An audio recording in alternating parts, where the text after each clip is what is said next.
So ఈ వీడియోతో బట్టి నాకు 101 వీడియో అనమాట ఇది 3 మంత్స్లో. బట్ నాకు ఓన్లీ 84 సబ్స్క్రైబర్సే అయ్యారు. ఈ 3 మంత్స్లో నేను చాలా టైప్ ఆఫ్ కంటెంట్ చేశా. 100 వీడియోస్ ఏ కంటెంట్ లేకుండా ఏ యూట్యూబర్ చేయడు. నేను ప్రతి వీడియోలో ఏదన్నా ఒక కంటెంట్ ఉంటుంది నాది. డైలీ వ్లాగ్స్ అని అన్నా, లేకపోతే ఛాలెంజెస్ అని అన్నా, గెట్ రెడీ విత్ మీ అన్న, ఫంక్షన్ మ్యారేజ్ది కూడా నేను అది కూడా వేసామా అన్నది.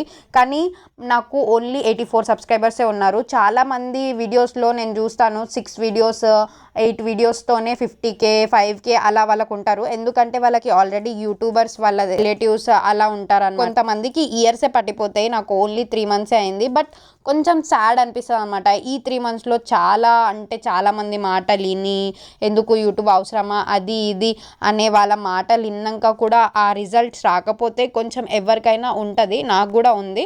బట్ ఇట్స్ ఓకే, చూద్దాం ఎక్కడి వరకు వెళ్తుందో. బట్ నేను కంటెంట్ చేయడం అయితే ఆపను. బట్ నా వీడియోస్లో నేను ఎప్పుడైనా రియలిస్టిక్గా ఉందామని ట్రై చేసిన. రియల్ పీపుల్ కూడా యూట్యూబర్స్ అవ్వచ్చు అని నేను యూట్యూబ్ స్టార్ట్ చేసి. సో ఆ ఇంటర్వ్యూ ఏం జరిగింది అది ఇది అంతా నేను నెక్స్ట్ వీడియోలో అయితే మీకు చెప్తాను. సో నా ఫ్రెండ్ కూడా కలిసి ఉండే. సో నేను ఆయనతో డిమార్ట్ వెళ్ళినుండే. ఆ స్టోరీ అయితే మీకు చెప్పేసిన ఇంతకుముందు. ఆ తర్వాత ఇంటికి అయితే నేను సమోసాలు తీసుకొచ్చినుండే. మా డాడీ పుదీనా చట్నీ చేసినుండే. సో దాంతోపాటు తినేసా అనమాట. Please subscribe to my channel. నా ఎఫర్ట్స్కి ప్లీజ్ సబ్స్క్రైబ్ చేసుకోండి.